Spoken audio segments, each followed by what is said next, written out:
What's up, everyone? My name is Bobby. Welcome to my channel, DeltaPlayer. We're on episode 4 of the Star Fox Adventures Let's Play. We're gonna go over here and talk to this mammoth, and he's gonna give us some presents. The Santa Claus of Ice Mountain. That's better. I tell you what, young'un, I'll help you out. Here you are, my boy. This is a scarab bag.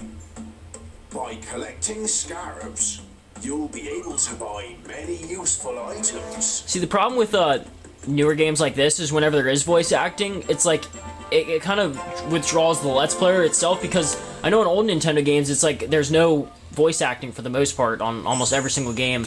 Oh my god, are you kidding me? He's asleep. I can't give him his next present. Alright, hang on.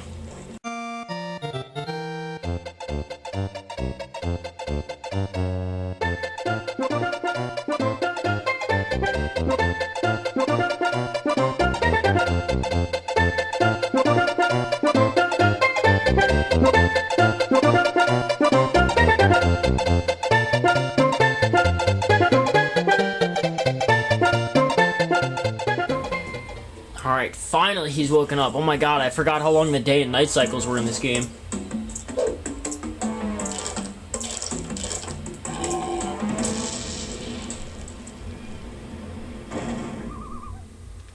Alright, so he knocks out like the little geyser thing. We get to push this block. This block can be pushed, pulled, or moved sideways. Exclamation point. Animator's probably got a little bit bored with this this game. Alright, so we basically just push it over here. I could push it behind me and get some fuel cells and introduce that to the game. That's kind of just like a little side thing. I mean, you have to do it, but it's so... I don't know. I think it's really stupid and time-consuming. Push this block here. So basically we have like a staircase, like, to get up here. I don't know how Tricky does it. I think he just teleports. But yeah, we go down here. I think Slippy's gonna warn us about something, like, now. The water looks very cold, Fox. You better get out quick if you fall in. Yeah, the water, like, hurts you if you, like, fall into it. Actually, yeah, speaking of fuel cells, I might as well do this now. I can't. So I have to hit a switch. Okay, oh my god, I should have stocked up on scarabs before we came in here, because I know that you need, like, at least 25 of them to get past this one guy. Let me collect these really quick, and then we'll be good. This, like, little thing, it's kind of a weird, but it's, like, basically... I don't know what you call it, the green mushroom for this game. It's like, it gives you a life, an extra life if you die. It replenishes all of your health and everything like that. You can only carry one at a time unless you buy a Befomdad holder, but let's pray to God that I don't need to use it. Kind of an Easter egg over here somewhere. I forget where it's at. Should be around here. Okay, right here. Yeah, I never found this as a kid. It actually took me to look in the, like, Game Informer or the Bradley game, like, thing to find, like, this little secret path. I was never in here whenever, like, the dude was trapped underground. I wonder what that's gonna look like, because I know you can see out, like, this is the gatekeeper for the snow. That looks so weird. He's the gatekeeper for Snowhorn Waste, I think it is. But I can't remember. Anyway, these are fuel cells. This is what powers your R-Wing to get through, like, gates that are... I don't even know what they are, but it propels your R-Wing and fuels it, basically, so that you can get to different parts of the planet that are in space. And that gave us no scarabs, so I'll see you guys whenever I get them. Alright, so we have enough scarabs, so now we can take it over to this dude. He works for General Scales, and he's, like, evil, but, like, he's, like, easily bribed, I guess. You pay me scarabs to pass. He kind of reappears. I don't know if this is the same character every time, but it's, like, the same species. But don't tell boss. So he's not like evil like the other dudes where like he just automatically attacks you. Because he actually looks like he'd be pretty difficult to fight. Alright, so... Oh, I hate this room. Run. Okay, this part up here is so stupid. It's like a little switch thing. And it's so annoying. It's so time consuming. You have to come back through here a couple times in the game. Alright, yeah, I remember the first time isn't that bad because you just get to, like, breeze through it, but we come back through here again and it sucks. You have to, like, switch through the, switch the water direction to, like, allow you to go. Because you see if I, like, want to swim this way, like, it doesn't let me. So that's just, like, a little time-consuming puzzle. Alright, so we're finally back in Thorntail Hollow. wasn't that bad of a journey. It's nighttime. This is kind of weird. Day cycles are weird for this playthrough. That's my mom. All right, so Tricky's off to tend to his mother. I always thought this thing to our left was like a big battle arena. I always thought we'd like battle like some type of, because I know in the back of the box it shows the box art. It shows like Tyrannosaurus Rex. I always thought we'd like fight him in there. It's like a coliseum. So now you can see that the Shark Claw have moved into Thorntail Hollow. So obviously the story is spreading and the evil is spreading as well. So, I don't know why. I wish it would have shown like the army moving in. That would have been kind of cool. I'm here, guys. Mission accomplished. Contact General Pepper so we can get paid. She is gonna be okay, isn't she, Fox? Are you sure you finished down there? The planet's not back together yet. The Queen needs my help. Fox out. Is there anything we can do for her? They never explained how she got sick. Find white grub tubs. My mom gives them to me when I'm not feeling well. It looks like she'll need a lot. Let's take a look around, see what we can find. Alright, white grub tubs. Basically the Tylenol of Dinosaur Planet's world.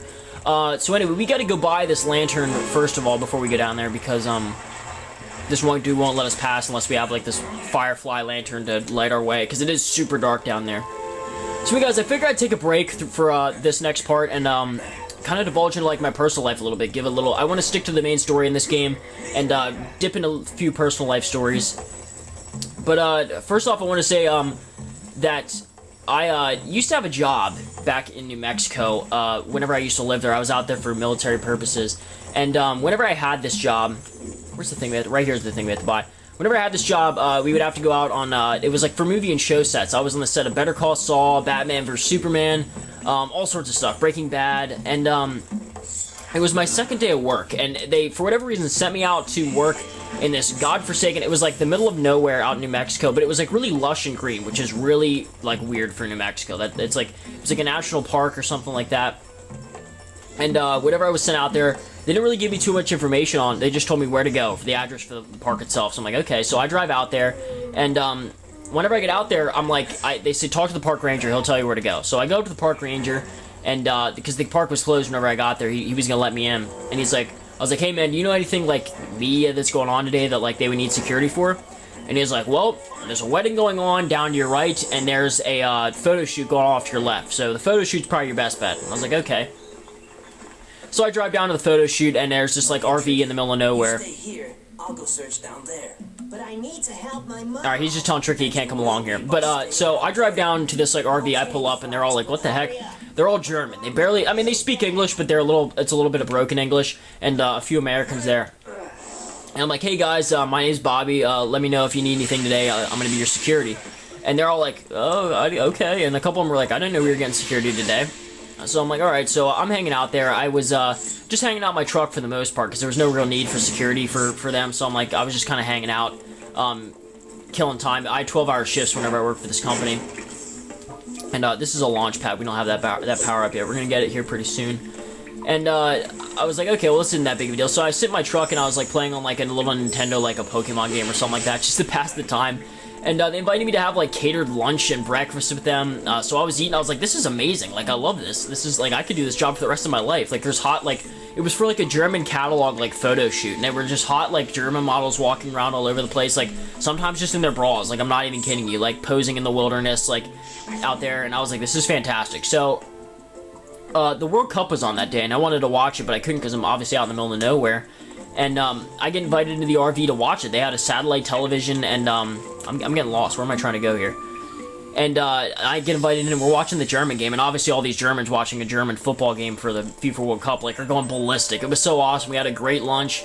All these like German models are in there, like I'm talking to them all day. It was great. So they go off to do another photo shoot, and the guy there, who was like the main manager of it, was like talking to me, and I was talking to him, and it came up that we were both in the military. And we were just shooting the crap for a little while.